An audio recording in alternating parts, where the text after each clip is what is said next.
On tonight's show, we have the president of the Hip Hop Fraternity and Renaissance man himself, James C.B. Gray. And now for your host, KoolKard.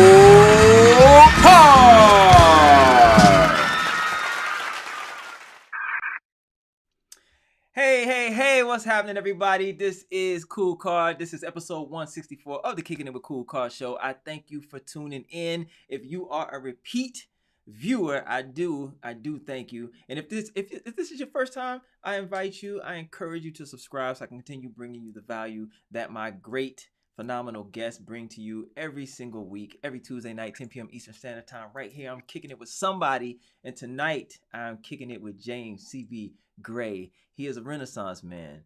He is an actor. He's an activist. He's many things. He's the president of many things, and we're going to talk about all of that. But first and foremost, you have to know that he is changing lives. He's changing communities. He's driving initiatives. He's doing great things. Like I said, he's a Renaissance man. I can't wait for you to hear more about him. I can't wait to learn more about him.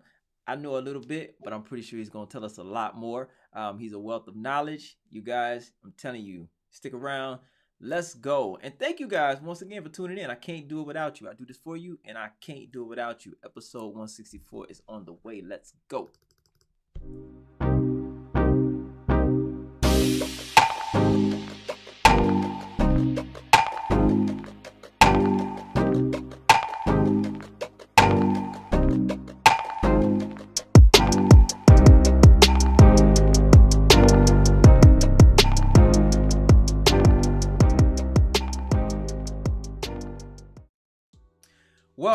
Welcome to the show, James C.B. Gray, my brother.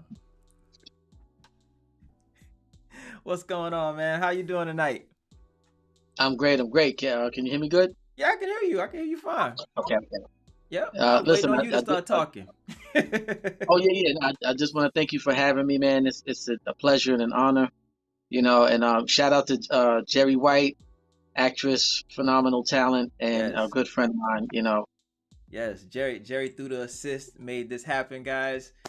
She's a good friend of James, and she's actually been on the show. She's a great actress, phenomenal talent, and so thank you, Jerry. Thank you. So this is all because of you. So we appreciate you tonight, and we celebrate you. And we're about to celebrate James, man, because James, you are doing phenomenal things for the community, for the Black community, for brothers in this. Man, we're going to get into it. This hip hop fraternity. I love it. And I love the word fraternity. And I'm going to tell you why right after we pray. I have to start. Anybody that watches the show knows that I start every conversation. I'm not even going to call it an interview because we just really kick it with cool conversations. But I started with a nice prayer. Are you okay with that? Definitely, man. Cool. Heavenly Father, Lord Jesus, we just thank you for this time. We thank you for allowing us to share this platform. Heavenly Father, Lord Jesus, we just thank you for James being available to come on here and share his gifts and share his knowledge, Heavenly Father, Lord Jesus, and his love for the people and all of his initiatives and all that he is doing. We just thank you for using him, Heavenly Father, Lord Jesus, to be a catalyst and a conduit, Heavenly Father, Lord Jesus, for the culture, Heavenly Father, Lord Jesus, for Black people and brown people of color, Heavenly Father, Lord Jesus. We just thank you for just waking us up this morning. We thank you for putting food on our table, clothes on our back, Heavenly Father, Lord Jesus. We just thank you for all the many blessings, all of the little things that we may overlook at times, Heavenly Father, Lord Jesus. You know our heart, but we just thank you for all the turmoil as well, Heavenly Father, Lord Jesus. It teaches us. We learn, Heavenly Father, Lord Jesus. We will not know the goodness and the graciousness of your blessings without it, Heavenly Father, Lord Jesus. We know that it is all your purpose, Heavenly Father, Lord Jesus. We just give you all the victory, all the glory, all the love, all the praise. In your name we pray. Amen. Amen, brother. Amen. James. So we're going to talk about this hip hop fraternity. We're going to talk about all the initiatives that you got going on and everything that you're involved in. You wear so many hats. But me, I like to take it back. I like to, because, I bring you on here and I put you on the flyer as a title. My viewers may not know who you are, but they know the name. They see the name, they see the title. I want to talk about the human. I want to talk about the man. I want to talk about who James C.B. Gray is, where he came from. Let's start there, because I was introduced to you as an actor. You're an actor, but you are an activist. and you're a catalyst for social change amongst our people of color, and you're doing so many things to move that forward. But I want to take it back. I need to know where James came from. I need to know who James is before the titles, before the passion to move the culture forward. Can you tell us a little bit about that and how you came from being an actor? And I'm not saying that you're no longer an actor, but just, started out acting and now you're an activist. Can we start there? Okay, well, from the beginning, I'm originally from Mount Vernon, New York. Uh-huh. That's where Puff Daddy's from, Denzel Washington's from, Felicia Rashad, Yes. Heavy D, a couple of greats. And as a child growing up in Mount Vernon, I was actually a part of Mayor Ronald Blackwood's campaign. And for those who don't know, Mayor Ronald Blackwood was the first black mayor in the history of New York State ever. Okay. So I was a part of historical change and his history and political history by being a part of Mayor Ronald Blackwood's campaign in Mount Vernon. I was part of the street team, but I rounded up every kid I knew and said, "Man, we got to get this black man in office." Right. And I had a very good idea even back then how important something like this was, and you know, um, I did understand that we were uh, part of something much bigger than we were, and I always keep that in mind even throughout life.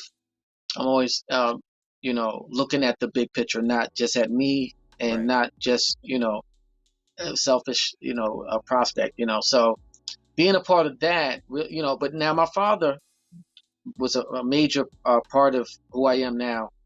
And growing up with a black father living in the household is, as a child was, I felt now as an adult, it's such a blessing, and I see it even more and more every day in that light. Sometimes as a child, you don't really understand things, you don't, but now it has shaped and molded me into the man my father was and the man I am today. So I am second oldest of 9 children. Okay. All of me and all my siblings have the same mother, same father, names from the Bible, and we grew up kind of like the Cosby Show, but uh, but a little more reality. We still got beat, but we grew up in a household that encouraged um, arts and culture, and encouraged reading, encouraged self-awareness, encouraged uh, you know any talent that one had. you know To be we expressive. had we had a great an amazing childhood. Like I said, as a child, being second oldest, I had a lot of responsibility too, and I Okay. learned as a child that you know all my brothers and sisters were looking up to me, and I had to set a good example for them. And all throughout life, I always find myself setting an example and being in a position of leadership that also teaches others too. So I've always been in that leadership position. There were mothers who would never let their children outside unless they knew I was out there, because they knew that there was going to be nobody was going to be beating nobody up, nobody was going to Yeah. be stealing from nobody or treating nobody. No, we didn't tolerate bullying back then. It was a very serious thing. So I had, outside of my brothers and sisters, I had other friends who became brothers and sisters. Just by being affiliated with us, and growing up in our neighborhood. So early childhood, Mount Vernon, New York. Came, my mother was had a Parks and Recreations for years, a teacher, a warden of a prison, phenomenal. But one of the biggest things was she knew how to nourish uh, great qualities in children. She knew how to get children attention. She knew how to how to reach them. And having 9 children, she was very successful. We all came through, college, no criminals out of 9 of us. Right. You know, everybody's doing some great things. So, you know, I consider myself Well, extremely blessed to come from yeah, a good family. You know, definitely, with that. definitely. I wanna interject. I'm sorry to cut you off, but I just want to say something. People like yourself, you're like the perfect candidate, and I notice what you're doing. You're the perfect candidate to speak to these young men who are coming from broken homes because you were able to grow up with the same mother and father household, not jumping around family to family, broken homes and stuff like that, and no one's incarcerated. Like you had a good upbringing. And brothers, these young brothers, they need to see that in a brother. They need to be able to talk to you, and you be a wealth of knowledge for them and an example for them to so they can see what that really looks like, because they don't even know Exactly. what it looks like. You know what I'm saying? Yeah, And yeah, for, and for you to that's true. You know, yeah, yeah, for you to be on the that's one path thing that that you're on. motivates me. Go ahead. I'm sorry. Yeah, I'm sorry. That's one thing that motivates me too, man. Because I can see it. You know, like I said earlier before we came on the live, man. A lot of these kids, you know, especially the bad ones, the worst ones. These are the ones that are crying out the most, Mm-hmm. just to to be loved and to be part of something real. You Yes. know, we naturally have an innate ability to want to be involved in a family setting, and if we don't get that family setting, we're gonna gravitate to anything that seems like family to us. So it could be that gang structure, it could be that crew of delinquents, you know.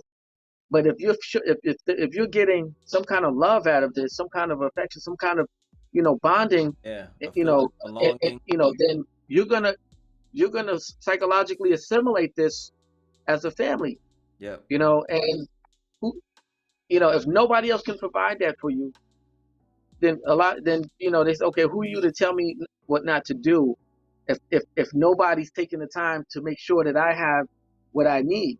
Yes. You see what I'm saying? So I always tell people you can't really tell somebody what not to do if you're not even creating an opportunity for them or understanding what they might be lacking and what they need. Yes. And sometimes people go out and get things the way that they think that they should get it, not Exactly. the way that you might want them to get it. So you got to be real careful, especially when you're on a side of outreach as well, because every there's not a cookie cutter type of format for everything. Right. Yeah. And even I talk to a lot of parents, and they say, oh my God, you know I, am I a bad parent? And I said, well, technically there's no handbook, but you have to apply a moral structure to your decision making that's going to benefit the outcome of a child. You know Absolutely. what I'm saying? So it's like I said, even there's no blueprint that says, okay, if you follow this right here, you'll get the perfect child. Yeah. And I'm saying that because I've seen circumstances that where these children have everything they need and still find themselves on the outside, Yeah. you know, and dealing with things that really don't pertain to them or not supposed to pertain to them by having the appropriate resources. Yeah. I grew up with something like that. I mean, Yeah, yeah. well-to-do mother, father, both doctors, and how did they end up with bullet holes in their back and their mother and father pretty much operating on them at the hospital? Well, yeah, that's deep. You That's know what I'm deep. saying? So yeah, Yeah. I saw that firsthand. I witnessed that. I shouldn't Wow. even been there. I wasn't even about that, but it was a long story short. I witnessed what should not have happened. Like you should not have been in that element. Hmm. Yeah, but I don't That's know true. what is that. So you working with the youth, what is that desire for them, or how do they get that desire to want to step on the other side or go see what it's all about when they know they've been taught their whole entire life that's not for you, that's not the right way to go, but they're curious to know what it's like. Is it because they just told them not to, and now they're like, I want to see? Is that what that is? Okay, so first of all, children, specifically in the teenage bracket, are very impressionable. And more impressionable than they might even know.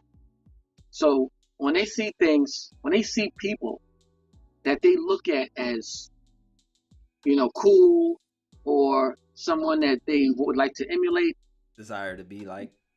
they can immediately start picking up characteristics, and a lot of times, it's sad to say, but it's not the right ones. Right. And then we also have developed this way of looking at things as, in risk factor concept. It's dangerous, but to a teenager, it's thrilling. Yeah. You know what I'm saying? Because you can look now as an adult at things that you've done as a teenager. Like, man, Absolutely. I'm glad I survived that without going to jail or getting killed. Right. But back then, it's like, especially as a young male who's doing things to impress a female, or to kind of, to build a rep.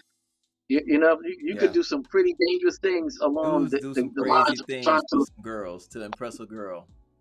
Yeah. You know what I mean? You end up dead trying to impress a girl, and all you had to do was just step to her and say, "Hey, just be yourself, be real," and say, "Hey." Yeah, but at that time, you can't even understand that. I know. That's because it's too simple. It's too simple. It's way too simple. You're like, nah, man. This, let me show you how to do it. Yeah. And then you jump off. Then you jump off the roof and break your leg, and now it's crazy. Sometimes that approach is more mature, and teenagers are everything but mature in most cases. And I'll say this to that though. In high school, specifically, back when I was growing up, getting the girls was like a sport. So now it's a competition. Yeah. So that you got them doing foolish things to try to get the girl. So yeah, I get it. I'm glad I survived that time, and I had some great fun too. I can't complain about that. Just being, and see, that's another thing. The teenagers now are not really able to enjoy being teenage, and they're not even able to enjoy being themselves, because there's so many things that are impressed upon them, and a lot of them end up trying to be somebody else to fit in, and try to be somebody else in order to maneuver in their surroundings, and that takes away from their originality, which they haven't even established yet. But they don't think it will be cool enough sometimes to be myself. Right. If I can adapt something else. Do you think it's because they're taking in too much of the world through social media at one time, and at such an earlier age, such an impressionable age? Let me tell you, right now, it's way worse than it was for us. Yeah. There's so many trends that they're keeping up with. Yes. There's so many Joneses out here. Yes. There's so much, like, we used to just basically look at the trends in our school or in our circle and was like, I like that, I want that, and it was cool. But now, social media, oh my God. Yeah, you gotta really. There's so much. Yeah. And a lot of parents can't keep up, man, especially with the technology. Nah. And that's a dangerous part too, because a lot of these kids ending up online and getting caught in traps. Yep. And see, back in the days, the whole child predator thing wasn't as crazy as it is now. Nah, not at all. I couldn't even imagine being in a situation like that at a young age. I'm not saying it wasn't going on. It just, compared to now, with this whole cyber thing and the online prospect of it, it's totally crazy, man. Yeah, I couldn't listen. When I was in the 6th grade, I had a crazy childhood. When I was in the 6th grade, I was way across town at parties in the middle of the night, no ride home, didn't care how I was getting home, figured it out after the party was over. And that led to some wild and crazy nights. But think about that. 6th grade? Yeah, man. I couldn't even fathom my child in the 6th grade right now with their mindset and how, you know what I mean? Yeah, I think we were across town at a party. Yeah, and same thing with us, man. Like, we was out navigating, man, and out doing our thing. Now, you know, it's different. Oh, It's different with that, extremely you know. different. Yeah. Extremely, extremely. I mean, Mhm. my parents didn't even know where my father, if my mother had passed away by then, but my father didn't know where I was. Sixth grade, middle of the night, partying. I couldn't. Wow. Right, but let me tell you this: I was never in a gang. I wasn't drinking. I wasn't smoking. It was all about girls. I played football, A honor roll student, A's. I did what I had to do. I handled my business, but I was out there. You know, Yeah. I was a young boy, curious. You know, we were all football players, popular, so we were out there, whatever. But I handled my business. But it's still crazy just to think back on that. Like I was in the sixth grade, across Hmm. town. I'm not talking about 3, 4 miles away. I'm talking. Listen, when I say across town, No, I brother, get it. I believe we that, you were know. out there. It was crazy. But anyway, let's move forward. So the acting though, because you mentioned something about you've had the same trainer, and we're gonna move on from acting. We gotta explore that though, because that's how I was Yeah. introduced to you as an actor. So I want to explore that just a little bit. So as an actor, you said you've trained with the same trainers that Denzel's trained with. You've trained with. Talk about that, man, because you got some credits under you. You've been doing some things. Well, actually, coming out of Mount Vernon, um, where Denzel Washington's from too. My father, he was the president of the Third Avenue Block Association, and that was the block we lived on, and it's a major strip in Mount Vernon. Okay. And what happened was Denzel Washington's mother had a beauty salon on Fourth Avenue, the next block over, and they got burglarized. And the police, they kind of swept it under the rug, like, okay, we don't know what happened, you know. Mm-hmm. So she came to my father and asked my father to help her, get the police to reopen the case. And he called the police commissioner, uh, and they didn't shut the case. They were kind of just like dragging their feet about it. But when the commissioner heard about it, they got right on it. They caught the guys in like 2 days. She See how was that so works. excited that she met all of us when we were younger and everything, and she said, Denzel's acting coach is starting classes for children now, and I'd love to introduce you to her. So back then, we started studying with her, really young, and um, I ended up coming back to her years later when I got into acting and studying with her personally. Okay. Um, it's about 20 about 22 years ago. I came back to her and started taking personal acting lessons with her. And this woman is very. Her name is Tina Satin. Tina Satin. Okay. Tina Satin, yeah. Amazing acting coach, amazing actress. She did some soap operas back in the '70s, but she did a lot of off Broadway and Broadway plays, and that's how she got really well known. And she had some of the greatest actors in her. I think Denzel was one of Denzel, Antonio Fargas, Felicia Rashad. She had some of the Mm-hmm. greats, man. So I was blessed to be able to be one of her last students, study with her. And after that, um, I ended up um, meeting Ozzie Davis at Russell Simmons' house. I was at a big event at Russell Simmons' house, and I met Ozzie Davis, and I'm like, yeah, I was so happy to meet him. Come to find out, him and my grandmother were good friends for like 50 years. You Wow. know, friends of the family for years. I had no idea.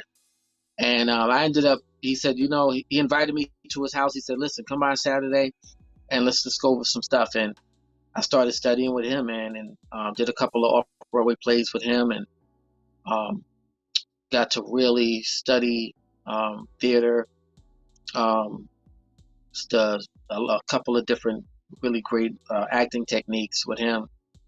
And he was trying to get me to stay into theater, as long as I Mm. could. And now I respect it.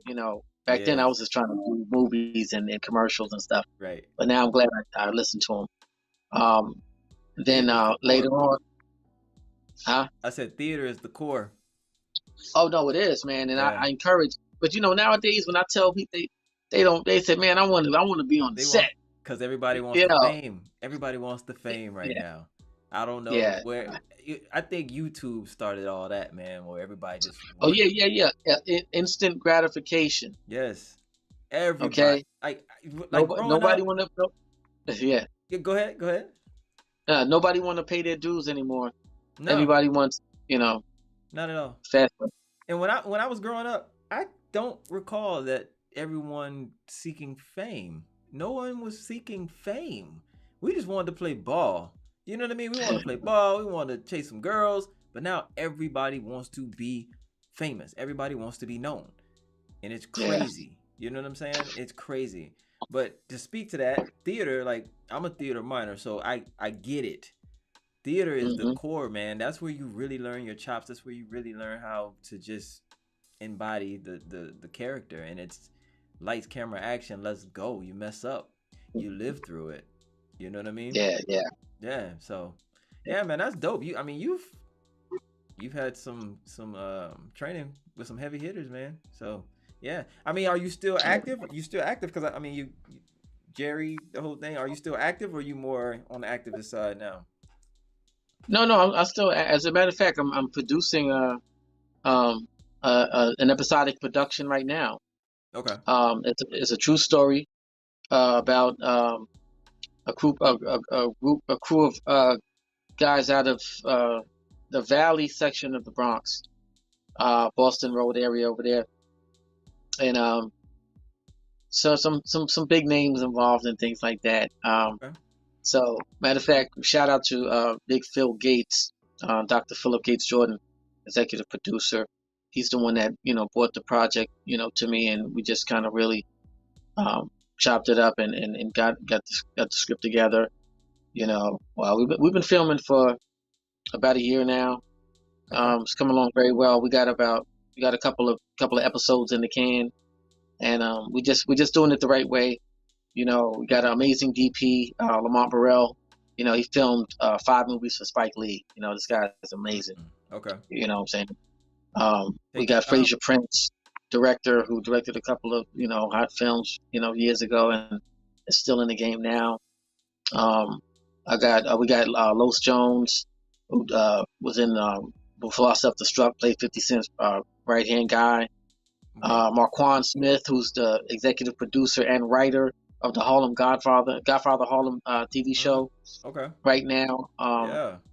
We got some big names in here. We got a couple of people that we're talking to that are going to be bringing on board. But the biggest thing about this production during COVID-19, when everything stopped, so right before COVID hit, I was on about like 4 different TV shows, and when COVID hit, everything stopped. And I said, you know what? I can never allow my livelihood to be affected so drastically.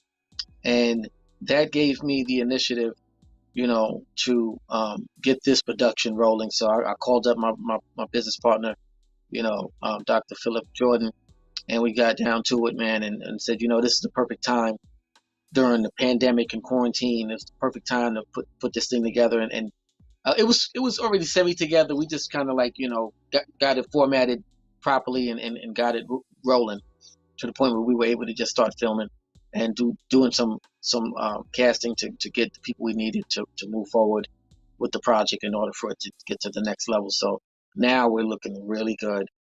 We're just doing a couple of serious editing sessions right now before Okay. we make this pitch. Well, definitely keep me up on that. I support, man. Oh yeah, yeah, yeah, yeah, yeah, man. One of the main reasons we're doing this production is because I know so many great actors that just need one speaking role in a major Yes. production to get them Yes. an agent, to get them enough for their reel, and and Hmm. and to get them seen To by get the that right people. momentum. Yes. To get You that know what I'm saying? momentum. I know a lot. Like you might be one of those people, so we're definitely gonna talk about that. But you know, I for years, um, I've done a lot of films and TV shows, commercials, and all kind of stuff. and I just seen so much along the way. And nowadays, they're really not opening a lot of doors for up and coming actors like they used to. There's not a big shift to help you upgrade into speaking roles, like No, appropriately. not at So all. what they We're a siphoning lot, a lot talent of too. in a lot of cases, what they started doing is they let a certain amount of people through the threshold, and then the rest they keep them back. It's okay. You guys are going to be, you know, Day players. background, SAG background, Yeah. and day players, and so there's really no upgrade potential unless you align yourself with, a production that gives you the ability to break through there and show what you got. Right. Um, and it's hard for a lot of people. So most people give up. Like I said, I've Yeah. been in this game 22 years now. And I'm like, okay, people like, man, you've been doing this for, but I've been doing a lot of other things too. Right. But specifically on the acting tip, I realize, being an actor is not enough anymore. Any project that I'm a part of, I'm Some an actor and a producer. And a some producer. something happened with the sound. It sounded like you kind of went to the background. I don't know what happened. Can you hear me now? Yep, I can hear you. Yep, there we go. We good. Okay. I said, what I was saying is, being an actor is not even enough anymore. Nowadays, anything that I'm in, I'm an actor and a producer on. You Yeah. know, and that's for that money, power, respect. You know, Absolutely, and man. You got to have control. As an oh actor, yeah, like yeah, you said, you can be yeah, affected. Pandemic comes, you out of work, so you got to control it. You got to control your own narrative, man, and that's real. exactly. Yeah, that sound went out again. I don't know what's going on right now. It's not out. I can hear you, but it kind of sounds like you went to the background. Lean forward a little bit. Let me hear. All right, Say, can you hear me now? yeah, I can hear you. We're good to go. Okay. We're good All to right, go. cool, cool. Well, let's shift into the fraternity, man. The Hip Hop Fraternity. You are the president, the national president of the Hip Hop Fraternity. Now, I just want to say one thing. Like I started the show off with. When I hear fraternity, I hear brotherhood. I hear people coming together, pooling their resources so that everyone can eat, everyone can elevate their lives, everyone can leverage whatever it is they're trying to do, and they're supportive of each other. Everybody on one accord, and it's kind of like a culture within a culture, moving with the same initiative, right? So that's what I think of. So when people hear hip hop culture, based on what's been going on lately, certain events, they think divisiveness, crime, whatever, right? We know it is deeper than that. We know it's more to it than that. That's just a pocket incidents, whatever, right? But I just want to say this before we even dive into it and you explain what the hip hop fraternity is. My thought process is thank you, Jesus. Because I think with that type of mindset and you change the thinking, I think it can change the thinking of the individuals within the culture of hip hop to a fraternity mindset and not just of the culture, competitive aggressiveness nature, and you change that mindset of thinking to a fraternity culture of thinking, maybe we can shift it to being, hey, this is my brother. I'm gonna nurture you. You're gonna nurture me. We're gonna help each other. We're gonna thrive together. We're gonna pool our resources and build each other up. I'm think that's my thinking when I hear that. So when I hear hip hop fraternity and I know who is being led by and I see the players in it that are involved that do have influence over the younger ones coming up, I look at that as hope. I look at that as, you know what I mean? Like it's what has been needed because we have to change the mindset so that these certain events do not continue to continue to happen, because it's all mindset and it's all the resources. It's all about the resources that they have access to that people aren't playing gatekeeper to with. You know what I'm saying? So now I'm gonna let you talk about it because I just want to give you my take on when I heard that, because I wasn't privy to it until I was introduced to you and I heard hip hop fraternity. Okay, Yeah, that's the way to go about it, because that's what it should be, because everybody's like, oh, that's my brother, hip hop culture, da, da, da, da, da, da, da. But really, are we treating each other like brothers? Because you know what I mean? So Yeah, that right yeah. there, man, I'm ready for you to go ahead. Let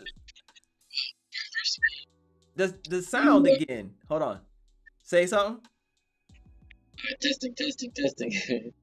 Okay, it came back. Keep talking. All right. Hello? Yep, I can hear you now. Cause I need people to hear this. We need people to Okay. hear what's going on with the hip hop fraternity. So All tell right. us about that. Tell us how you got involved and what's the initiative. Okay. First and foremost, you're absolutely right when you mention camaraderie, when you mention brotherhood. That right there is the foundation of it. But the hip hop fraternity is also a think tank. Okay. Okay. Now, when you think about a think tank, 90% of white organizations and companies have a think tank, and about 90% of black organizations and companies don't. A lot of times we don't understand the power of gathering information based on the critique of your product or service. You see what I'm saying? Okay. When I used to do a lot of surveys years ago, and I was like, wow, these guys pay me $50 just to answer a couple of questions. And, you know, I thought I was getting over. I'm like, you know what? These guys are crazy. Right. But as I started doing research over years about how effective these strategies are when it comes to gathering information about your demographic, about your customer base, about the effectiveness of your product or your service, you start to get a more fine-tuned product, and then you start to learn how to cut your risk factor when it comes to overhead, when it comes to uh, waste, when it comes to usage, and when it comes to damage. So you could apply this methodology to any structure and have a successful outcome and a better product or service. Okay. So I don't think that we understand and cherish the ability to fine tune ourselves as people, but also the product and services we provide. Right. And this also comes along with a level of professionality, understanding, and also comes along with getting into better relationships, specifically business wise. So So I'm that saying all that to say hold on before that you hold on before you make that point. We got to get this sound right. It keeps going in and out. I don't know. Like you'll come in and then it'll go out. You'll come in because I need people to hear this. putting my headphones in and see if this Yeah, try will that. work. Try that. Let's see. Because it sounds like some headphones are picking up somewhere in the distance. I don't know what's going on. But let's try the headphones. See what's up. Um, There we go. I think that's gonna work. does that look okay? Yeah. Okay. Let's see. Can you hear me? Yep, I can hear you. Yep. I can also Okay. hear me, but hey, whatever. We need to hear Oh you. man. Don't worry about it. Don't worry about it. As long as we Okay. can hear you, we need to hear you. All right. So, damn, man. I hope I didn't get too far off with No, that you good. You good. assimilation. You're good. So, I was saying all that to say that the hip hop fraternity is primarily a think tank that is creating an environment for up and coming artists to flourish and to build in that camaraderie and brotherhood format, collectively. So, brother Ken Ivy, okay, that this is our CEO and founder, Mr. Ken Ivy, amazing brother. I had the honor of working with him on several major deals before we got into this endeavor. For instance, the Mims Motors.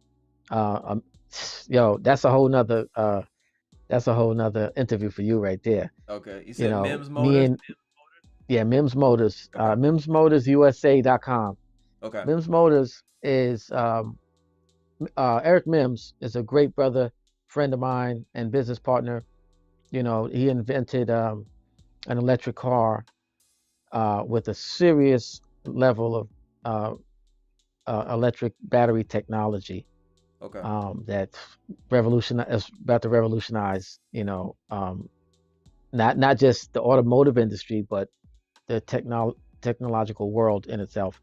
Okay. And me and brother um, Ken Ivy had the honor of um, working alongside Eric Mims and being a part of Mims Motors and all the technological breakthroughs that are happening with them. And that's one thing that kind of brought us together is being in that equation with brother Eric Mims. And from there, we collaborated on a couple of book deals involving Simon and Schuster, which is the same publishing company that uh, Mr. Ken Ivy went through in order to put out his books. So Okay. we got to know each other over the years through different deals, and through that whole likeliness, we would always talk about um, the hip hop industry, and because um, brother Ken Ivy, he was a part of a couple of several major rappers. He was featured on some of their songs and did hooks with them and things like that. And that's what kind of really got him known more in a lot of the industry circles. So when me and him started connecting, we would always talk about the young generation coming up and how they would be uh, better off if they had a better understanding of the music industry internally, the business side and the contracts and the publishing, because the average artist usually gets ripped off, the first album, sometimes the second album, Yep. the third album, but nowadays you might not make it to a third album. You see what I'm Right. saying? So we started, brainstorming about and he came to me with some concepts and some ideas years ago, and I said, brother, whenever you're ready for me, let me know, and I'm here for you in any capacity you need me. So he reached out to me, about a year ago and said, listen, we about, and he showed me what was going on with the Hip Hop Fraternity, which like is about 2.5 years old collectively, Okay. and in that time, Hip Hop Fraternity has made a lot of headway and touched a lot of ground. We have over 30 chapters throughout the United States now. I originally came on as the vice president of the New York chapter, and now was just recently appointed president and national spokesperson. And like I said, the Hip Hop Fraternity is a think tank, a platform, and an incubation for up and coming artists to have an infrastructure and to be part of a blueprint that is creating a foundation, you know, for the hip hop industry and the rebirth of good music.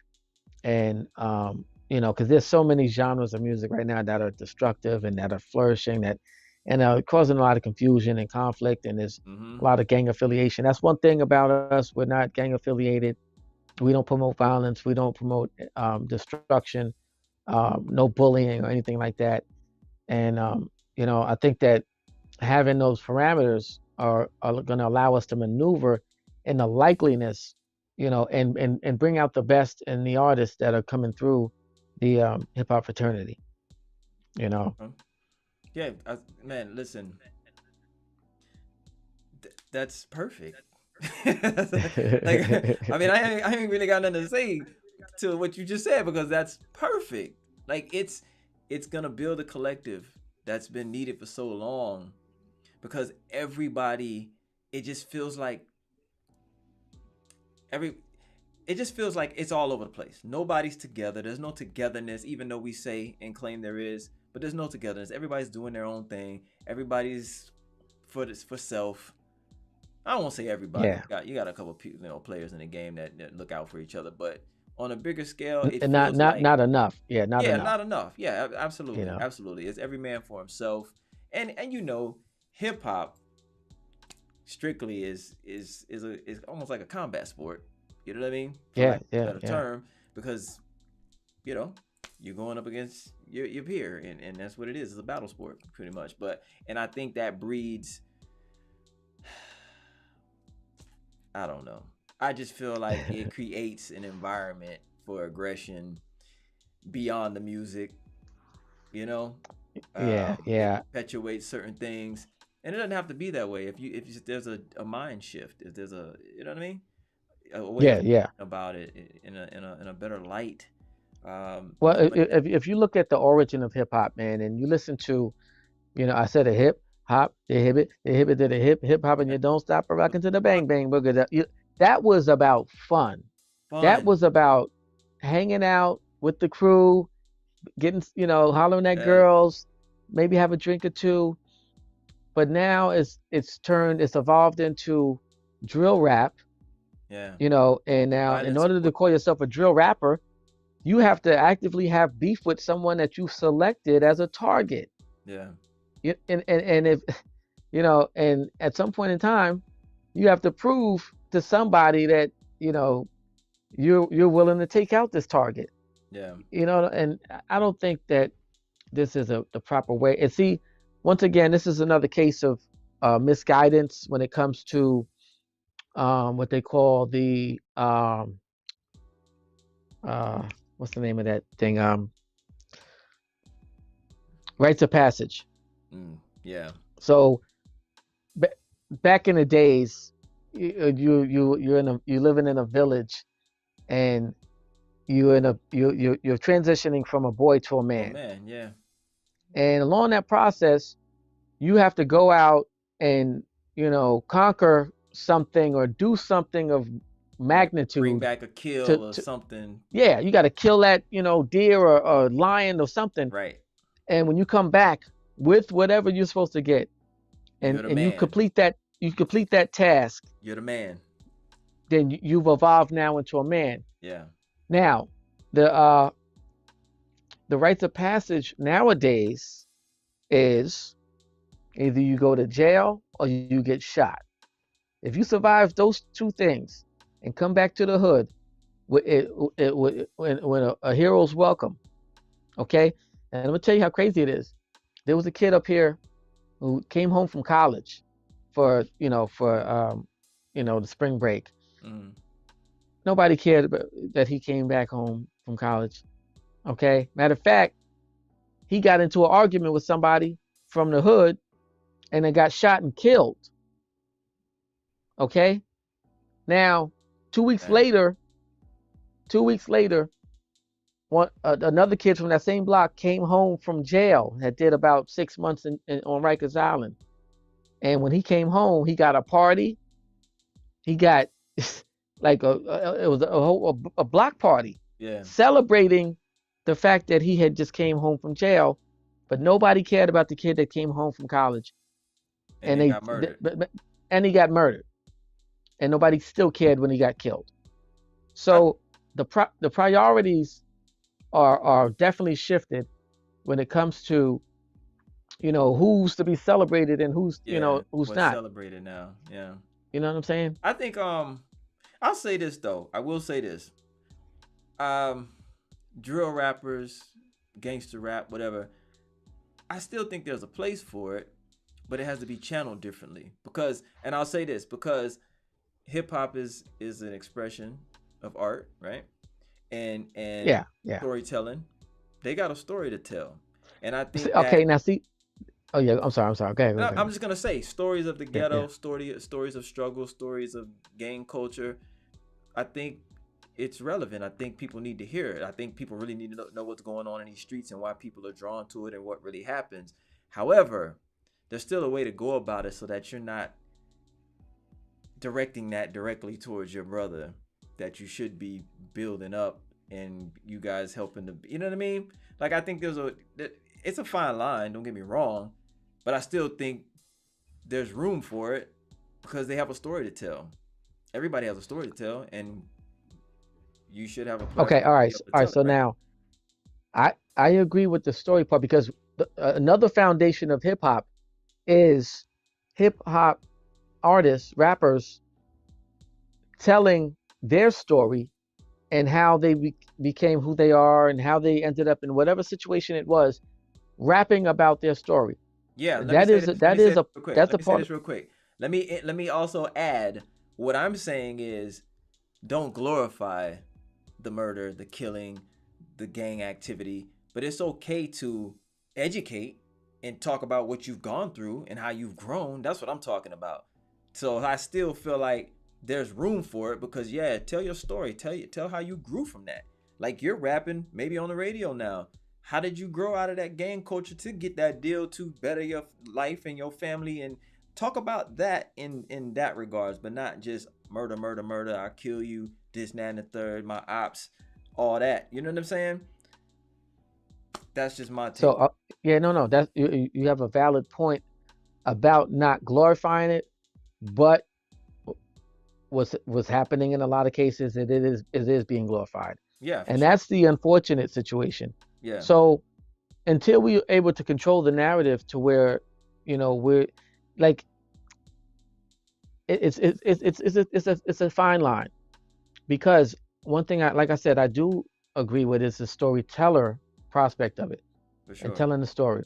But when you start to glorify it, when you start to encourage Yeah. uh, young people to pick up guns and shoot and target and glorify drug dealing and all this, now it's we can't be a part of that, and we can't condone that. Um, and I don't think that, and a lot of times by the time these artists realize the damage that's being done is too late. Hey, absolutely. It's too You know what late. I'm saying? Yeah. And it's like, and a lot of it becomes irreversible damage. Yeah. And then a lot of the up and coming artists end up as collateral damage. Yep. You know what I'm saying? That's So what we do. we gotta, being creative. I'm all for that. I'm a professional musician and an actor myself, so Right. the creative juices have always been flowing for me. I just have never allowed myself to channel that energy in a derogatory way, in a negative Right. perspective, and I'm always conscious about who and what I say, because you never know how someone interprets your message, especially if they're already in a negative frame of mind. Yep.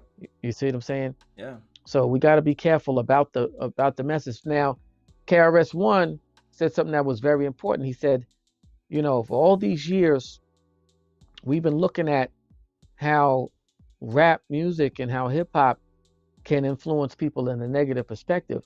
But you don't think for 1 minute that we could reverse that energy and flip it into a positive Positive. perspective? Yes. And we have to be creative within ourselves in order to create that atmosphere.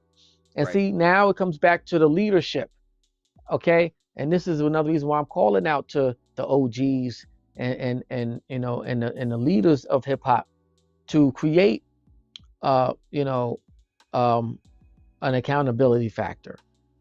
You see what I'm saying? Yeah. Even now, there's some DJs who are saying, you know what? I'm not playing no more music that involves promoting black on black crime. I'm not gonna play any more music that involves, guns and drugs. And see, the more people start to take those kind of stands, the more you'll see how much power that we have over this. Okay, because It, there's people it's at the all top choice. who are involved with the distribution level, and they don't really care what goes out there as long as they're making money. Yeah. But It's all now choice, man. you It's all you're choice. getting rich off of this music that's condoning black on black crime, gun violence, bullying, drugs, and everything else. And at what expense? You see what I'm saying? Yeah. Because it does trickle down. It trickles down in a sense to where that music that's influencing a certain demographic of people is able to affect them so directly and drastically that it affects their behavior outside of just listening to the music. Yes. You see what I'm Yeah. saying? So now you've created a behavior, you've influenced a behavior up in a demographic of people that doesn't really understand the detriment, and is now thriving in the belly of the beast, where there's urban warfare that's being conducted in a genocidal purpose. You see what I'm saying? Yeah. So It's just I'm telling you, it's systematic. I really feel it's yeah, systematic because like I no, said, it is. it's the power No, of choice. Like it's those so systematic that you know the powers that be, or say for instance, the narrative on a big scale being shifted from conscious rap to gangster rap. That was systemic. That was strategic, actually. Yes, yes, Okay. yes, yes. Now, it was so strategic that the prison industrial complex is in the middle of this whole equation, and nobody saw it for so long. But if you can control the narrative, which affects the behavior, now you have a culprit in a subculture that is perpetuating violence that dictates the criminal justice system in action. You see Yeah, what I'm saying? So therefore, the prison industrial complex is affected yeah, monetarily. yeah. It helps their bottom line for sure, You see what I'm saying? and it suppresses us, and it Yes. and it's it's a cycle. It's a system, and like I said, the power of choice, man. Because the people, the powers that be, right? It's just a decision. Oh, we're not gonna put that out no more. It could change everything. People will start having fun with music again. Why? Because they know they're not gonna get radio play talking about killing a brother or killing Yes. somebody or selling crack to somebody. And like you said, a positive influence through the music as opposed to a negative. And when I say that gangster rap and all that would have its place if they just didn't glorify and they just talked about their struggles and how they overcame that, then people who are still in that struggle could listen to that and be effective in a positive manner because they say, man, listen, this dude came up out of that and he's doing something positive and he's living his life and it's flourishing and he's having fun and he's not talking about killing somebody. Then maybe they'll have hope. That instill hope in them. Like, man, I can come up out of this. I don't have to be this way. If I can just do this, that, and the third. Like, he's laying the blueprint for me because he's telling a story about how he came from that, how his eyes were open, how he got a deal, how he's now making money. Everything's legal. His family's eating, flourishing. That's what needs to be said, not the glorification of it, of the killing and the murder and the stuff that goes on in that culture. You know what I'm saying? Yeah, yeah. So, But now, once again, it's easier said than done. oh, I know, I know. Um, it's I wish it was that easy. Hey, And listen, I've we're put in still a lot of human. work over the years just trying to implement an alternative that would be receptive, to the Yeah. youth. And we came up with some solutions, and we're working on some great things right now too. I know we don't have a lot of time. No, we're good. We're good. I also want to play. I uh, want to play a quick clip of Ice T and Ken talking about the hip hop. oh yeah, yeah, yeah. Oh, all right. So before you go into that, uh, Ice T and Ken Ivy, man, these brothers, they're like brothers. And I've had the pleasure and honor of being around them, man, and seeing that kind of love that they got, and they've been rocking together for years, and their energy together, and hip hop fraternity is a byproduct of that relationship between Brother Ken and Ice T, Okay. and I can't say mention it enough. It's so much, and um, Ken Ivy, he's a visionary. When he told me about Hip Hop Fraternity years ago, I loved it. I said, "Look, you listen. Whenever you're ready, let me know." Yeah. And from then, but see, by the time I came on board, he had laid down a foundation so heavy. And he told me, he said he didn't know if I would be interested. And I said, "Man, are you crazy?" Like, there were certain things that happened in my life that really shifted in order to make this possible. And this is why I always tell people about how important destiny is. Destiny is real, and it really, when you start moving in life, and you start, of course, God is in control. Right. You know, and your destiny in the right path will start unfolding as you identify with what you're supposed to be doing. And how Absolutely. things are for you. So Absolutely. this hip hop fraternity was really, it was perfect timing, and everything started really coming together for me to be here in this position. And I'm just so glad that brother, Ken Ivy, believed in me and gave me an opportunity, to be here. And I told him, man, listen, whatever I got to do to keep this thing going, because it's right up my alley. All the work I've done all my life is kind of, it's like, it's right here. This is, it's like a match made in heaven. So, Brother Ken and Ice T, man, these are two pioneers and two OGs in the game who are really opening up the doors for younger people and a lot of great individuals to have something better, you know. Talk to the people about the award show and the showcases, because you got functions Oh yeah, man. in that to bring Well, people April together. 15th is going to be the second annual Hip Hop Fraternity Ugly Money Awards. Okay. um, and it's great to um, all come together out in Atlanta, and the camaraderie and brotherhood is in physical form. And on a weekly basis down in Atlanta, um, we have events going on. We have events going on in other locations throughout the United States as well, other chapters.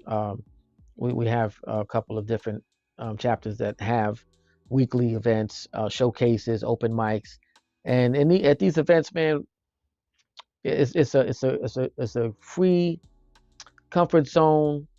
It's open mic. It's an open stage. It's really just express yourself creatively. Do what you got to do. What you do as an artist. It gives you like a great chance to showcase your talent and strengthen your ability on stage, and get you ready for the tours that are coming up and the big shows that are coming up. And it's a great networking opportunity. I've talked to a bunch of people who've been at these events, and I've been to a couple of myself, and I look forward to to doing more once I'm able to get out to Atlanta and a couple. Matter of fact, me and Brother Ken Ivy, we're going to be doing a tour of all of the chapters throughout the United States. And we're going to come and we're going to meet everybody, and we're going to shake hands, and we're going to be a part of their showcase and their events. And just to let them know, we're here for them as well. So that's one of the things we're going to be doing probably right after the Hip Hop Fraternity Awards show. Me and Brother Ken Ivy are going to do a tour of all of the Hip Hop Fraternity chapters, and we're going to sit down with the chapter heads, the CEOs, the presidents, and really get hands on with strategies. And it's not just music. I'm actually um, over the whole political arena of the hip hop fraternity. As a sitting politician myself and a political consultant myself, you know, um, I've been a part of legislation on several different levels. Matter of fact, the the the bill that was passed to no longer charge juveniles as adults here in New York, I was at the forefront of that legislation being passed. The legislation that was signed by Mayor de Blasio to no longer allow the chokehold to be used by police officers, I was a part of that.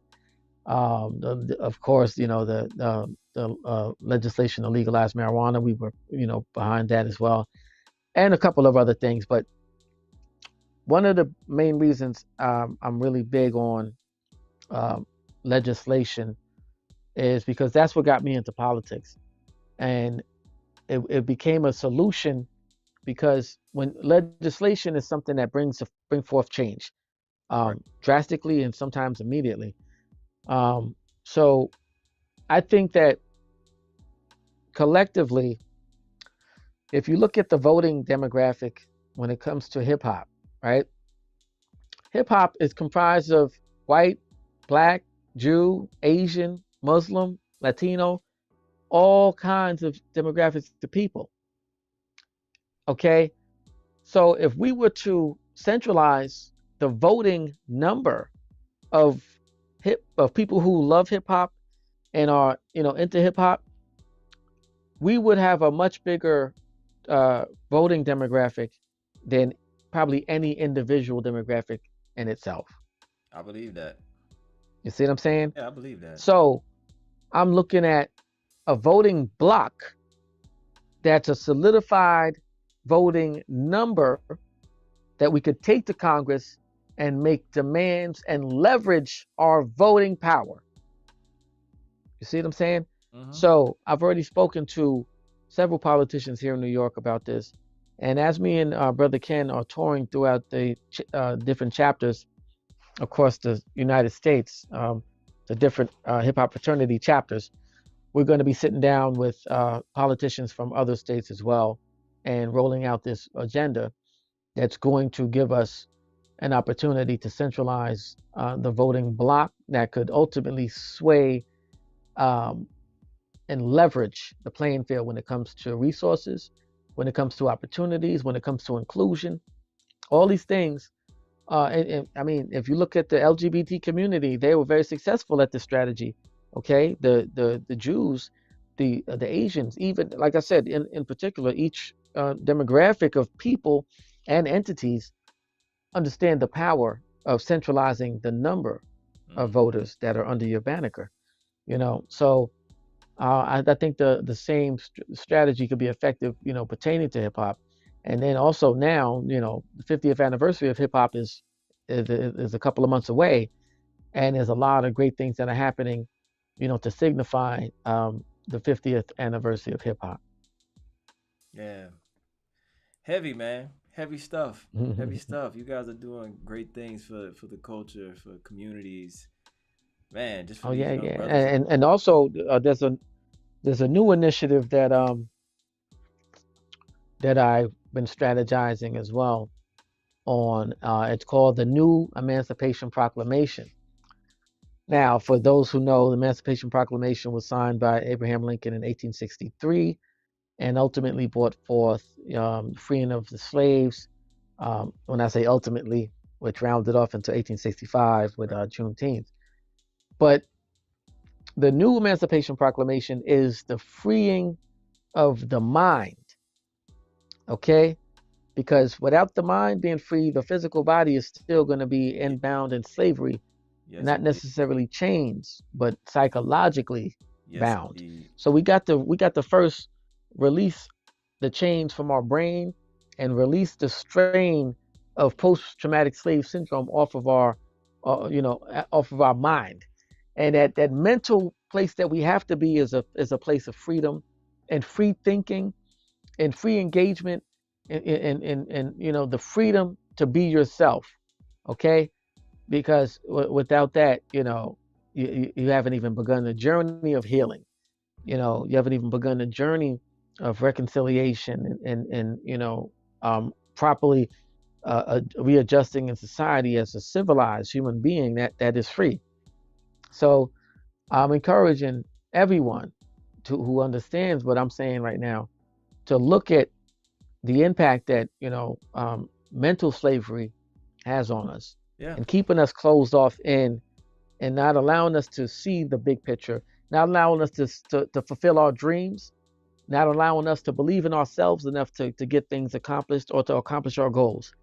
So first we must free the mind from mental slavery and mental chains and mental restrictions that come along with generational curses and generational bondage. Because You without know what I'm that, saying? we're So never gonna stop settling for less. exactly, Because and it's that's out this is the here for it, beginning. but it's Yeah, yeah. yeah, absolutely, man. You brother. Man, save us, man. Save. Nah, but seriously though, I commend you for everything you're doing for the culture, for our people. Like you're doing so much. You're wearing so many hats. Oh man, Uh, I haven't even gotten into the activism yet. Man, we got enough time? Man, we gonna have to cut it in a minute, but you could keep talking. There's so much stuff I haven't talked about yet. All I right, so listen. know. Um, the activism side of things came in. I was a victim of police brutality, Okay. and I ended up going through a whole battle. First of all, I didn't think that I could be in the situation I was in because I'm not a criminal. So I'm thinking that, I hear about police brutality all the time, but that doesn't apply to me because it's not. Well, God has a mysterious way of putting you in situations sometimes for other reasons. Like that whole incident that happened to me, ultimately gave me an education and a deeper level of understanding about um, what goes on in a lot of cases with people who don't have the same resources, the same understanding, the same support system that I had. Right. And when I say I won a lawsuit against NYPD, well, technically it was I won a lawsuit against the city of New York as a result of the negligence of NYPD. Right. So I ended up finding out that I was in the 1 percentile of African American males in New York City that has successfully done that. One, and I'm gonna tell you why that percentage is so low. It's because if you have a criminal record, it's practically impossible to win a lawsuit against NYPD or the city of New York. And by me not having a criminal record, that gave me the leverage. That gave me a greater opportunity, and ultimately I did win. So And with that the gave rec- me a platform. so Huh? with the record, there's always reasonable doubt. Well, what happens with the record is the district attorney could say, well, Officer Johnson responded to the situation as a direct result of knowing that James had a criminal record. Right. So he had to respond accordingly to protect himself Mm-hmm. because of James's prior criminal history. Right. So whatever force he had to use in order to apprehend James was justifiable because of the means. Yeah. You see what I'm saying? Mm-hmm. And a lot of times they get away with that. But when there's no criminal record, now they have to really be transparent and they have to be more honest and reasonable. Right. And a lot of times they just would rather settle out of court, you know. But that doesn't happen very often. So it just so happens that even me, they thought I had a criminal record. I'm like, no, I don't. They was like, how old are you? And then, oh yeah, he got something. Just run the computers again. And the officer actually said, he told the other cop, yo, bang the side of the computer. I said, so that's going to create a criminal record for me, That's crazy. you know.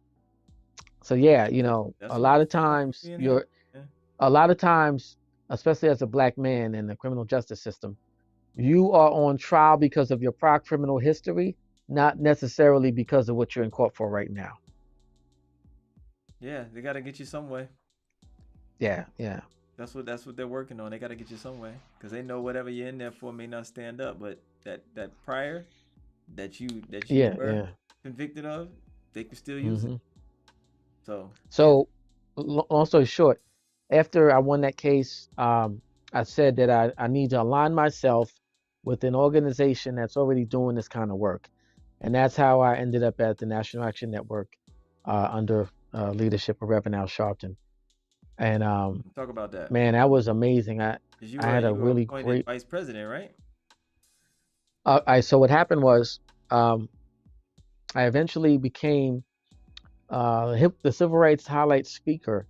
I used to open up Reverend Sharpton's show every Saturday morning for about 4 years, and in the capacity of me doing what I was, love doing, Black history, civil rights, history, culture, and from there I became an advisor to the National Action Network Youth Huddle under Reverend Sharpton's daughter, Ashley Sharpton. Okay. And I worked with the youth of the National Action Network as a mentor for a couple of years, and then I was appointed um, as the executive vice president of the National Action Network Bronx chapter, where I served in that capacity for about 3 years as well. You Mm, know, okay. so So we did some amazing things out there in the Bronx, NAN chapter, and had some great times. Helped a lot of people. what I read something about the street corner resources. What was that? Oh man, Street Corner Resources Yeah. is an Touch on that. amazing uh, nonprofit organization here in New York City, founded by Sister Aisha Sekou, who's like a mother to me. Man, me and her been um, working on so many different things. We started off together at the National Action Network under Reverend Sharpton, and um, when she launched Street Corner Resources, she reached out to me and said she wanted me to be a part of this, and I've been with her since day one. And we have been at the forefront of this anti-gun violence issue, um, the violence issue period here in New York City, specifically in Harlem, which is our catchment area. Street Corner Resources, a nonprofit organization, is an anti-violence organization that provides resources directly. Like the name of that organization is so fitting that it's self-explanatory. Okay, um, when I say resources, direct resources on a daily basis. So we have teams that go out and canvass the streets, and these guys are talking to active gang members and active shooters every day, having conversations Wow. with them. And these conversations go something like this right here. What is it going to take for you to get off this corner right here? Do you need a job? Do you need job training? You want to get back in school? What is it that it would take for you to get off this corner, or for you to stop, dealing drugs, or stop being an active gang member? And we're not like telling people, get out the gang. We're offering them resources that could provide an alternative for their lifestyle. And you'll be surprised how many of those brothers who were active gang members, who were active shooters, are now working for us and have now changed their lives around, have gotten into college. And see, I don't think that this All they demographic, were this, looking for was an opportunity. yeah, and like we said earlier, that's all it takes, Yeah. but these conversations are not really had as much as they should be. And that's one thing I love about Sister Aisha Sekou, is she trains these guys and she encourages them, yo, talk to these brothers. They Yeah. might be waiting on you. I was gonna You, say you know that what I'm too. How saying? many people you know are actually going talking to them? Yeah. Most people are You know, scared. um, And Street Corner Resources overall, man, I've watched from day one. I've watched that organization flourish so much. I am the board chair of Street Corner Resources right now, and I love being affiliated with organizations that are in action, that are on purpose, that are doing the work. There's a couple Yeah. of other organizations throughout New York City. Some of them are doing excellent work too. Some of them are not. But I just, pride myself on being a part of Street Corner Resources in a capacity that, we're able to do the work and with the guidance of, Sister Aisha Sekou. She's I she's remember amazing. I remember when I lived in New York, there was an initiative where a lot of people were just going down to the precinct, didn't have to report your name, no nothing, just turning in guns. Were you a part of that? Did you guys Yeah, have a hand in that? we've been a part of that. Um, well, we and not in that capacity. Although Okay. we've encouraged people to turn in their guns and not to be involved with guns. You know. Um, okay, I'm sorry about that. Oh, it's all good. Uh, yeah. So we've encouraged people to and see, with the proper understanding and the proper education about these things, you get a better outcome, and you get people who have a better understanding overall and collectively. When we take the kids to the hospital, and we show them these pictures of what happens when people get killed. We introduce them to the doctors who are doing trauma surgery Mm, after a shootout. yeah. And sometimes these kids are like, oh my God. But sometimes it takes that shock therapy for Yeah. them to say, you know what, I don't want to be involved with this. Right. You know what I'm saying? Yeah. And I'm glad that we have these kind of programs for the kids to be hands on and see, what's the consequence of this lifestyle. You know what I'm saying?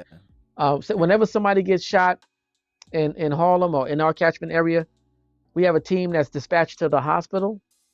We have a team that's dispatched to the location where the shooting took place, that does an occupy, literally occupying that space where the shooting took place reaching out to the community where the shooting took place and letting that community know we're standing with you against gun violence. You see what I'm saying? Yeah. And before we even had the budget and before we had all the the contracts and everything, we did this because it needed to be done. And when the mayor's office saw what we were doing without a budget, they said, "Man, we gotta, these are the kind of people who are really dedicated to this work, and Yeah. we want Gotta to get help them." behind it. So now we have a contract through the mayor's office through Cure Violence campaign, which was an initiative that was handed down through the Obama administration. And really, it was a pilot program that took place in the major cities: Chicago, LA, New York, Miami, and cities who had major cities across the United States that had high gun violence crimes. And over the years, we've been effective in impacting our community in the lowering of gun violence crimes. As a direct reaction and response to the initiatives that were Yeah. put forth that we implemented in our catchment area. So like I said, we also deal with the de-escalation of violence. You know, we prevent retaliation. We step in and create mediation between warring I'm gonna ask factions and you gangs as well. yeah, I was gonna ask You know you what how I'm saying? So there's you several different levels that we play in this equation that provide resources that have saved lives as well. okay. So So boots on the speak on the ground. resources is So huh? it's boots on the ground. It's just not policies and word, and talk. It's boots on the ground. Oh yeah, yeah. Anybody who knows us knows that there's boots on the ground on the front lines. We're not just there when the cameras are rolling. We're Right, there every day. There's a team right now at Harlem Hospital, you know, as we speak. right now. So yeah, yeah, right now. Doing the you work, know, man. Wow, yeah, yeah. that is crazy. Let's talk about your love for Black history. You kind of like turned into this IG historian, posting Black history content, trying to educate everybody where that. I mean, when did you start that? I mean, you're doing so much. You did say Well, you have a that love for Black started. history, so what made you want to just start chronicling it on IG? But you know what? A lot of people ask me how I got started. I got started back in third grade. Um, during Black History Month, the whole school had to do a book report about a Black history figure. And I came home. I told my father. He said, "You know what? Everybody's gonna be doing something about Martin Luther King and Harriet Tubman, and you need to do something about somebody that a lot of people don't know about." Yeah. Now, my father took me to the library, and we've got two books about Fannie Lou Hamer. And as you know, she's from Mississippi too. She's the one that coined the phrase, "I'm sick and tired of being sick and tired." Okay. And Fannie Lou Hamer, she was a very boisterous black woman who had the ability to um, take charge and control a crowd and a conversation on a major scale. And by her voice being heard over so many other people, she was able to get some really good things out and have a good understanding about a lot of things. She became so effective that, of course, she became a threat. And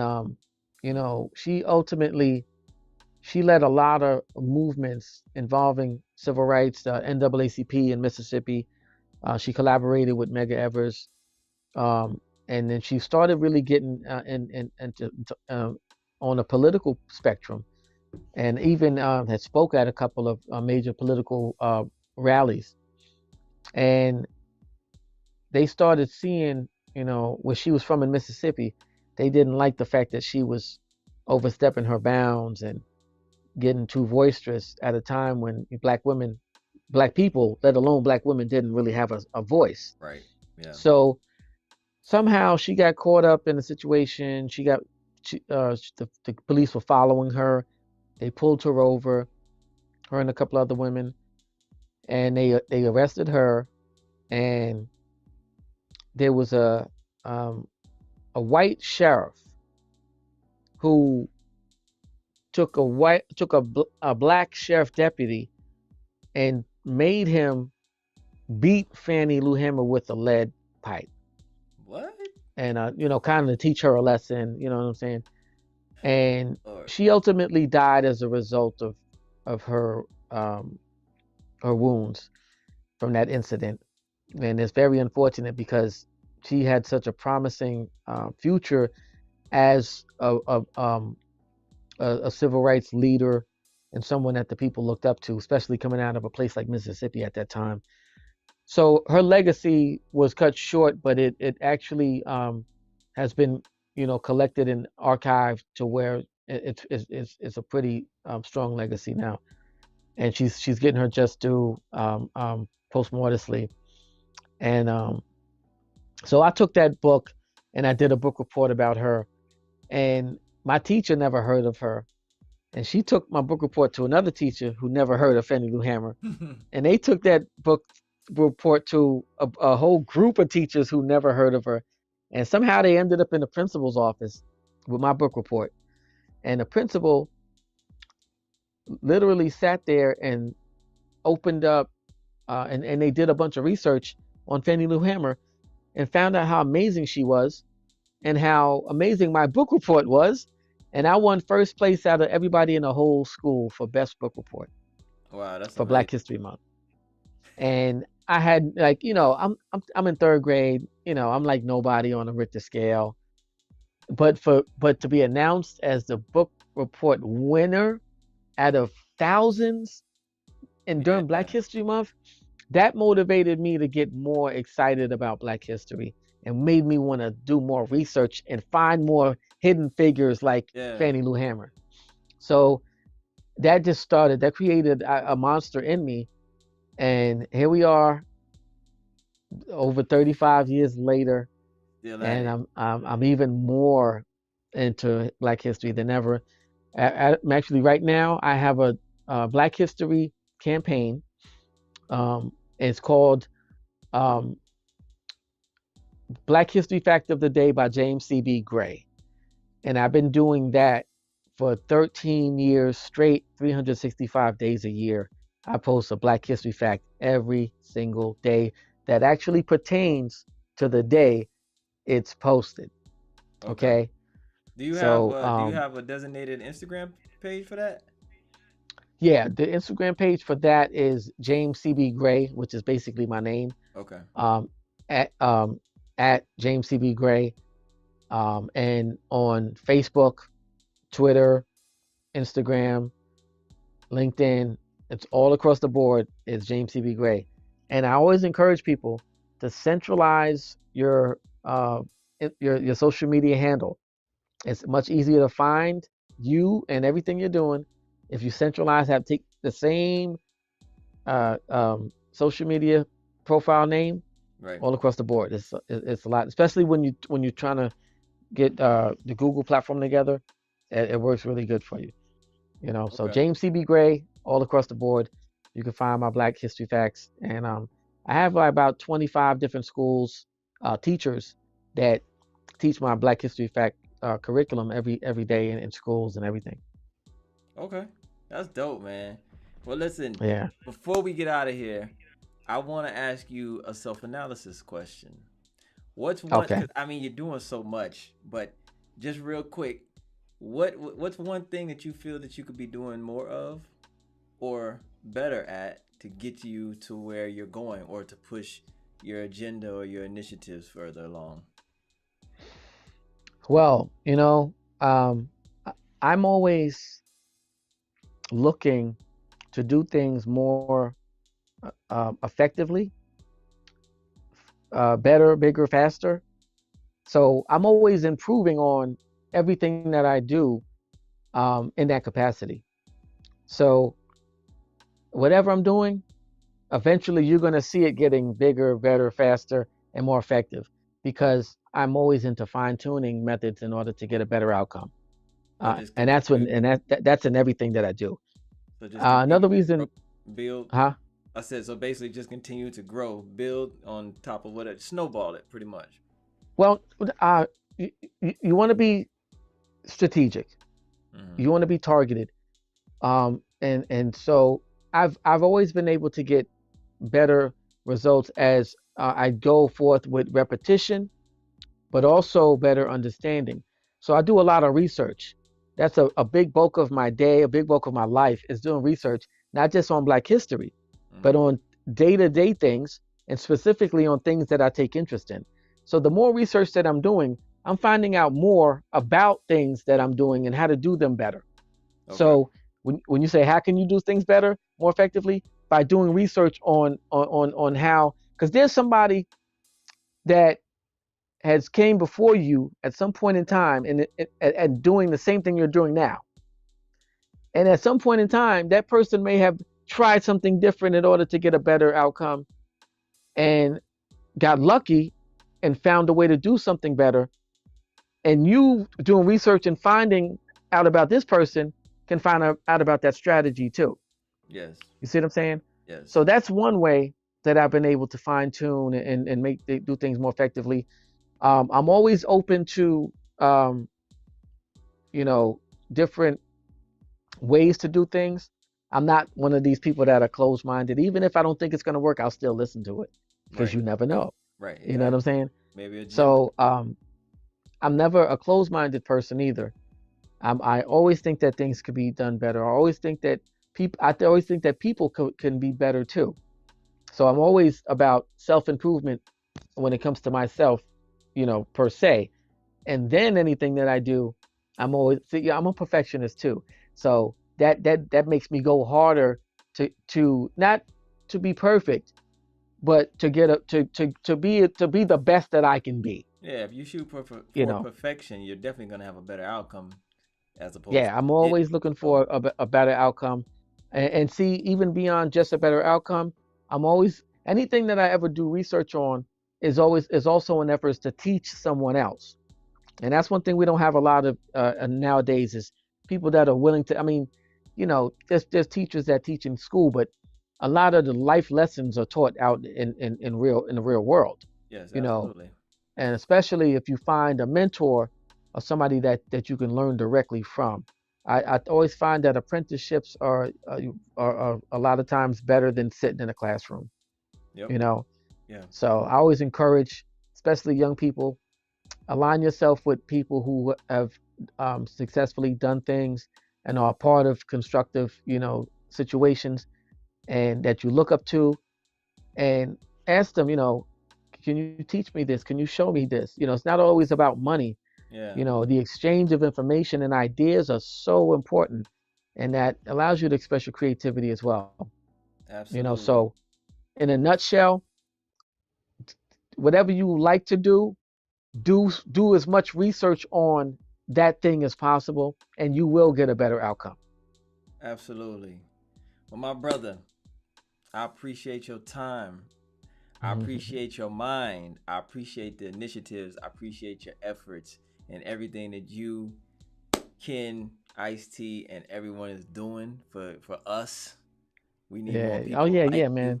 But my oh no, brother. real quick before we go, let me just give a shout out to my brother Philip Jordan, Dr. Philip Jordan, my a business partner for the last 20 years. We have an organization called Strong Enough Achievers Foundation, and we're doing some amazing work with this organization too. I'm the vice president of the Strong Enough Achievers Foundation.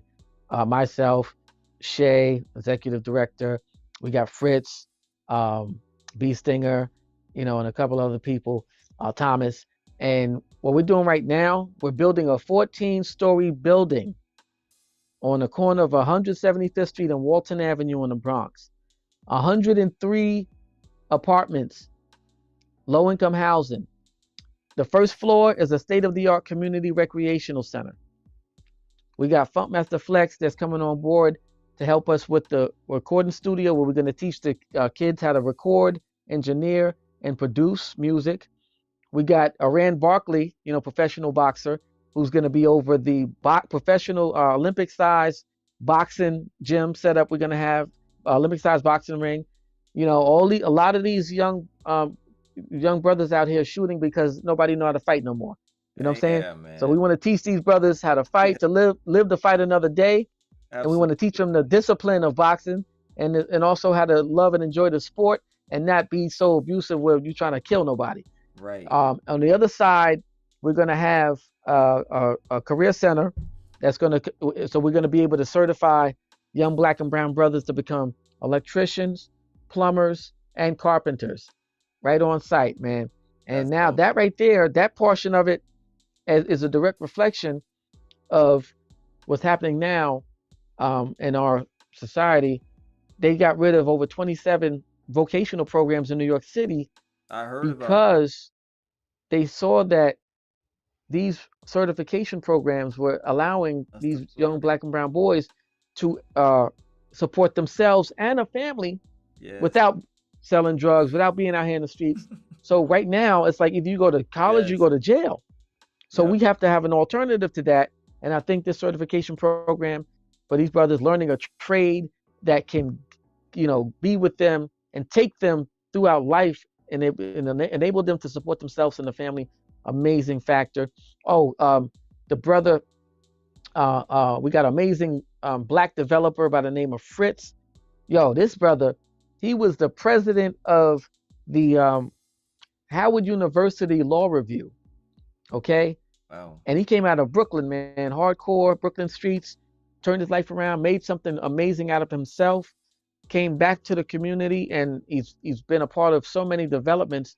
And when we linked up with him, man, we told him what we're about and what we're trying to do, and we just linked, man. And now we're actually in the process of duplicating this whole structure in Kansas City, and we're also going to duplicate another one in Brooklyn. So it's the same kind of mixed use dwelling, Yeah. living units on top, community recreational center at the bottom. So we're trying to franchise this thing, man. I really would like to see a 5 borough initiative, and then we could take over the world. Man, But we that's got to do that, and we're already building right now. We got 7 stories already built. We're looking at a opening date of in August. So we're on track for August, and I'll definitely love to invite you to the grand opening. It's going to be yeah, amazing. definitely, man. Keep me. Hey, listen. Keep in touch with me. Like I said, I'm gonna see you in April. I'm gonna come to the Yeah, for the Hip awards. Hop So Fraternity Awards. Yeah, definitely with that, man. So you know. everybody, make sure you tap in with James CB Gray, the Hip Hop Fraternity. www.hiphopfraternity.com if you want to learn more No, information about no. that. Oh, the Hip Hop www.thehiphopfraternity.com. Fraternity. There we go. There we Yeah, go. My and then you bad. can My also bad. you can find me, James CB Gray, on Instagram, but I also have a Hip Hop Fraternity page, which is HHF underscore president. Okay. Okay, HHF underscore president. I'm the Everybody president of the Hip Hop Fraternity. tap in. I'm gonna have all the details down below in the description Oh, anyway. okay, So yeah, so great, if man. they wanna get at you, y'all know where to find them. I know where to find you. I'm gonna get at you in your DM, man. We're gonna keep in contact for sure. I Yeah. appreciate you inviting me out to the award shows too. So I'm definitely gonna tap in with you. Love to connect and all that. Yeah, man. So Yes. Big shout out to Lady J, man. I'm sorry. Lady J is a major driving force and a major component of the hip hop fraternity. Brother Ken Ivy, put her in place as ambassador, and she's been connecting a lot of dots, and she's helped a lot of people, and she's helped me out a lot too, man. And we got a great working history, business wise, and we're able to help a lot of people right now too. So big yeah, shout shout out to out to her. Lady J.